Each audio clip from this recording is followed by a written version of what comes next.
And what is going on, everyone? This is ZacBandicoot here, accompanied by Eric from Eric's Variety Show. a good friend of mine. He started YouTube years before I did. Yeah, actually 10 years ago this year. All right. And yeah, definitely check him out and his stuff. It's been a standstill with uploads lately, but still, check his whole stuff out. Some fun things. If you're a car guy, he's your guy right here. One of them.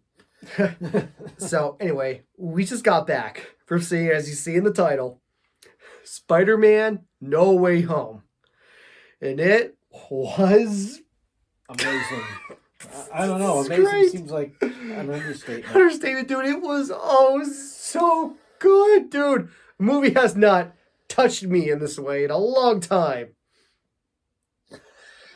You know what I mean? It was a good touch, not a bad touch. It was still, I mean, just the story, action scenes were really good. Mm-hmm. As you mentioned, special effects, meh. Yeah, the special effects, to me, they looked kind of dated.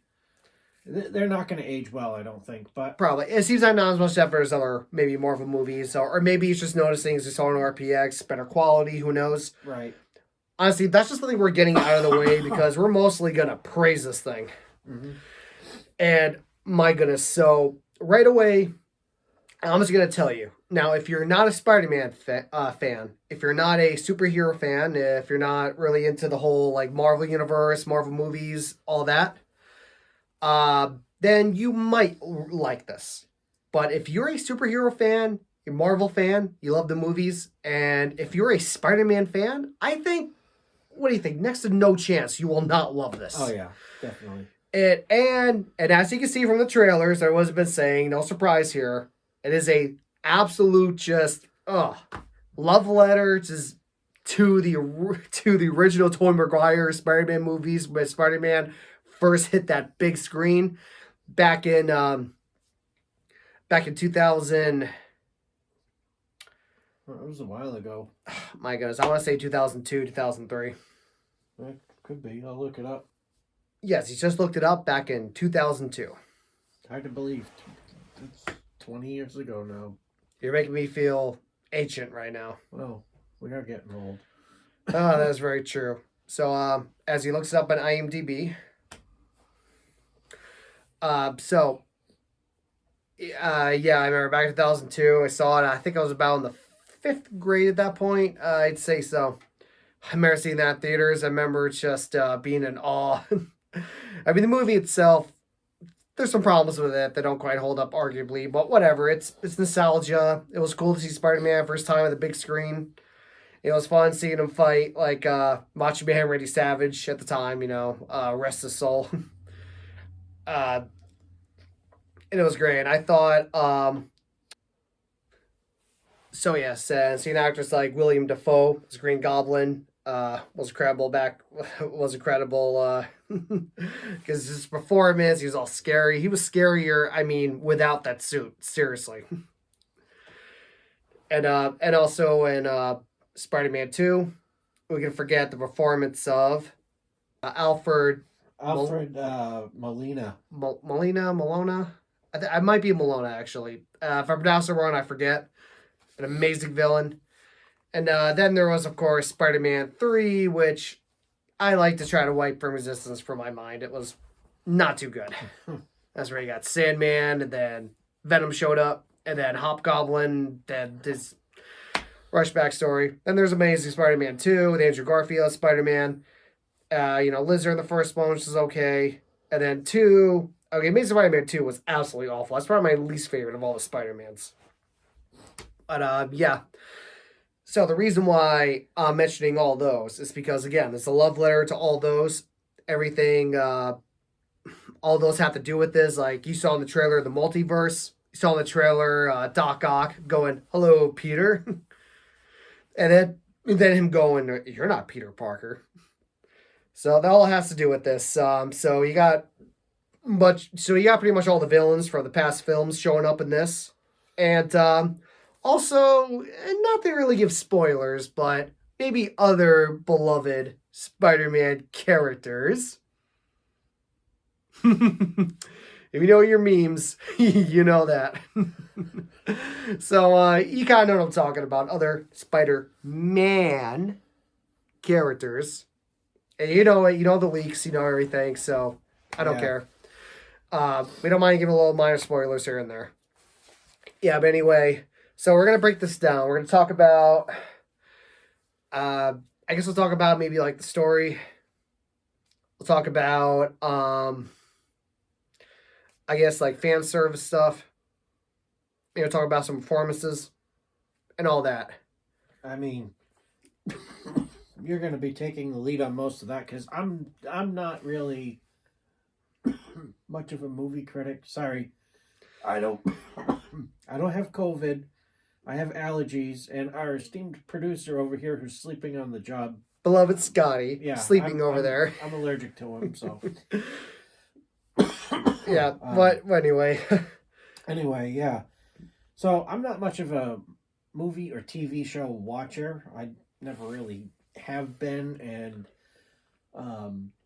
anyone that is subscribed to my channel knows why. I'm not going to get into it. So yeah, man, we're just winging it. I'm not a professional we're just kind of winging it. I'm not a professional movie critic myself, but anyway, so the basic story is everyone knows he's Peter Parker, which as from you see from the last one, at the end of Far From Home, Mysterio put out this fake video before he died of like Peter saying, I'm the only Tony Stark, that he sent the drones, where it was really obviously Mysterio. And then J. Jonah Jameson, played by the same actor, going, Spider-Man is a menace! And it ends with him revealing, and his identity, Peter Parker. So everyone knows who he is, not just, his girlfriend MJ, his best friend, his Aunt May, and, the Avengers. And so he goes to Doctor Strange to ask him to undo that, make him forget. And then Peter Parker is saying all these other stuff. Oh, no, but except for, like, my girlfriend. Oh, except for my Aunt May. While Doctor Strange trying to, like, do the spell. Yep. Which, I still wonder why Doctor Strange even agreed to do this in the first place, but that's just a nitpick. I'm willing to overlook.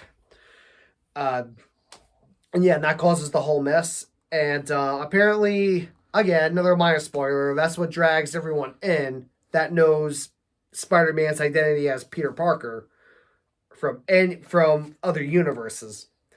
And that's where, like, Dr. Octopus comes in. Mm-hmm. There's a fun fight scene like between them, like on the bridge, which is really awesome. As you can see, part in the trailer. And yes, William Dafoe as Green Goblin as well does come back as Green Goblin. Yep, it's absolutely awesome. You even got the ones from Amazing Spider-Man. You got Electro in there, Human Lizard, or maybe called the Lizard. I forget the actual villain name. But he's a giant man lizard. He's a scientist. He was Peter Parker's college professor. Which, I think they were setting up for in the original movies with him, actually. I think in the third one, they were setting up for him to become Lizard. But that never happened. So instead, an Amazing Spider-Man movie, they start off with him. He's the college professor. He has a missing arm. And he was working on like technology to regrow stuff, like reptiles. And that's why he's Human Lizard. Oh, okay. Yeah, there's Electrode. Explaining the movie, he fell into a batch of eels, became Electrode. Sandman falls into a little experiment involving sand, becomes Sandman. And Osborn, blanking on the name. His son is Harry. Well, anyway, Osborn, his dad. Became the Green Goblin when he experimented on himself with like this super serum stuff to make like super soldiers. He was working with like military contracts. We got, of course, Dr. Octopus working on, in Spider-Man 2, is like this big ball of energy, like the sun pretty much.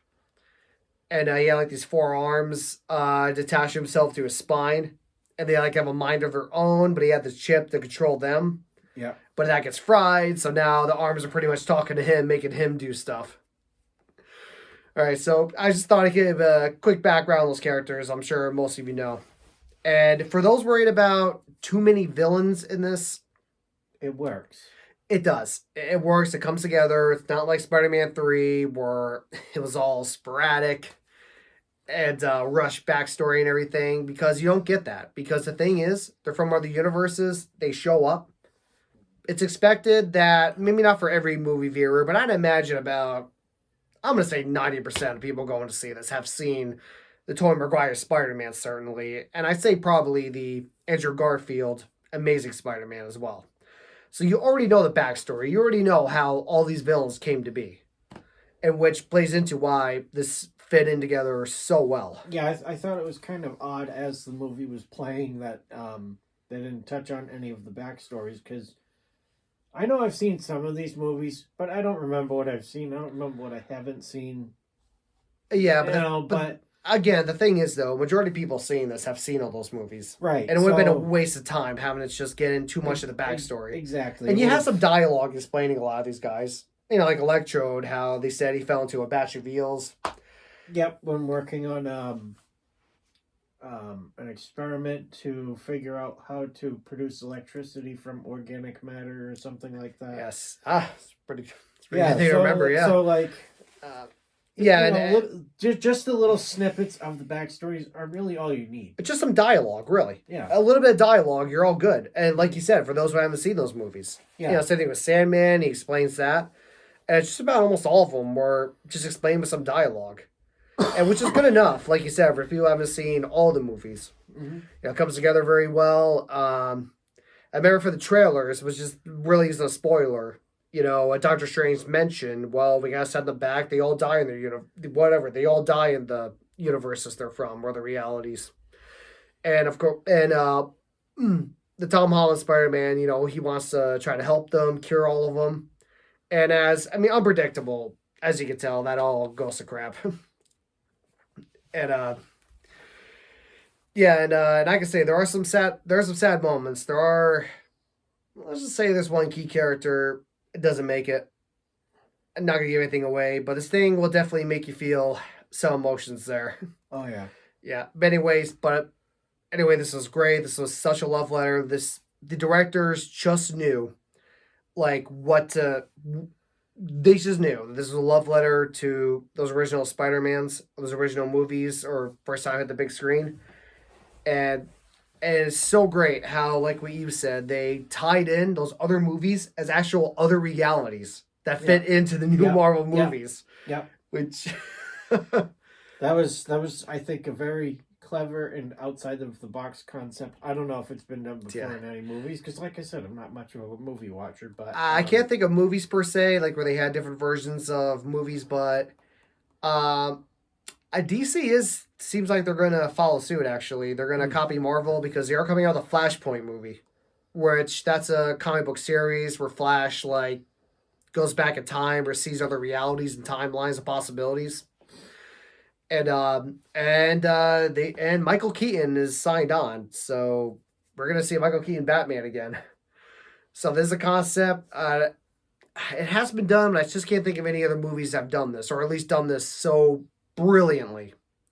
That the other Spider-Man movies are just universes that have happened, and they come together in this. See them interacting with each other is it's fantastic. And they don't fight with each other either.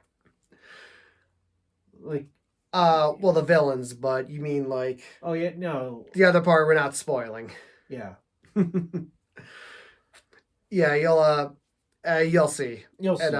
And the villains do team up, though. So you're right. Actually, you're not wrong there. The villains do team up, try to take down Spider-Man. But Spider-Man has some help from other, you know. we're not spoiling it per se, but you know what we're talking about. It shows up. I'm gonna put it this way. You're a fan of the Spider-Man movies, Tobey Maguire and Andrew Garfield ones. Let's just say, I do not think you'll be disappointed. No, I really don't. And I thought, like, you know, Dr. Octopus shows up, like, from the trailers. I thought it was just going to be a very quick, like, reference to everything. It'd be mostly cameos, you know, from these other characters, these other guys. But no, I see just about all the original actors for those who show up in the movie. And they play, like, a predominant part. I mean, some obviously more than others. Mm-hmm. But for the ones they chose to have more screen time, I thought it made perfect sense. Mm-hmm. Like, obviously, the most popular ones have the most screen time. And, and yeah, we can put it this way. If this is the way to do a trilogy, because I know Tom Holland said, I don't think he's going to do anymore. I think he's pretty much done with Spider-Man. That's a shame, whatever. But if it must be that way for a trilogy, these movies, even though they tie into like other Marvel movies, but the trilogy of the Spider-Man movies alone, but the new ones. To end a trilogy, this just is the way to do it. Mm-hmm. This is 100% the right way. It was, my goodness, it was incredible. Again, like how can you not love this if you're not, like if you're a Spider-Man fan, right? And there's good themes too, like of I guess you know what, a lot like with moving on, with at what point are you being too selfish? Yep. And not being responsible, and a great theme. Again, no spoilers, but at the end, let's just say there's a really good theme of sacrifice. Mm-hmm. An excellent theme of that, and to put it this way, let's just say the ending is, how would you put it, bittersweet? Oh yeah, very. Yeah, I I kind of wanted to cry a little bit. I found myself tearing up. Yeah, it's more sweet for the most part than it's bitter. If it makes any sense, but it's positive. But yeah, embrace yourself. It's a hard pill to swallow. I mean, this truly is incredible. I mean, honestly, I don't even know how Marvel's going to top this at this point. Mm-hmm. The rest of them might just feel like, whatever, more Marvel stuff, mediocre stuff, which it was like that for a while with me. I mean, there's some TV series on Disney Plus that are pretty good, like WandaVision. I started Loki.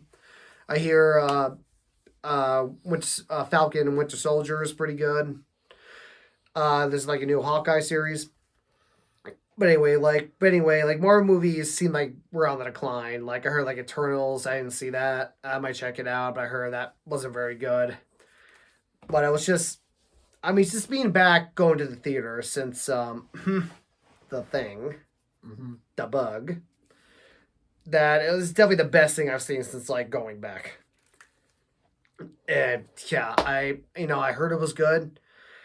I kept hearing it was good too, and there was a lot of things I was seeing online, and if you're looking at this review, you've seen it too, where people will write, "I'm going to see the new Spider-Man. If you ruin it for me, you're gonna meet Stan Lee." Oh yeah, I see a lot of those posts. I know it's like, and I'm thinking, damn, that's kind of a serious thing to say, and at least. Well, at least I didn't really see much spoilers being posted. I guess people are being a lot better about that, which is good. Because, seriously, if there were spoilers, it would have ruined a lot of the movie for me. Which is why we're not going over major spoilers here. We've hinted, but it's nothing that you won't already see coming. We promise. Right. Anything major that you will not see coming, be surprised by, trust me, we have not hinted anyway. That's why I haven't talked much, because I'm good for slipping nuts like that. That's very good. So, all right. So, we're going to go with final thoughts. I'll give my rating after. But let's start with you. Just final thoughts, your whole experience. If you put it on a scale of 1 to 10, with 1 being, I don't want to watch this again, and 10 being awesome movie, this is a definite 10. Yeah. Anything else you want to add? Just your whole experience watching it? You expected? I didn't really know what to expect going into watching it. I just heard it was going to be good. I didn't realize it was going to be this creative. So it was a definite surprise, but it was a welcome, well thought out, and clever surprise that I'd like to see done more often the way that this was done. Very well said. Definitely agree. So my final verdict, which would be the score coming up on the board.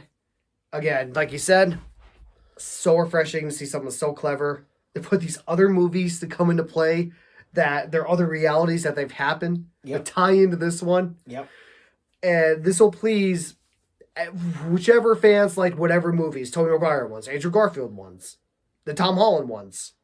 I can't see how we can't please every one of that, Mm-hmm. If not, you're a fan of only one, you don't like this, you're just being difficult. Yeah. You know, I thought This is so well done.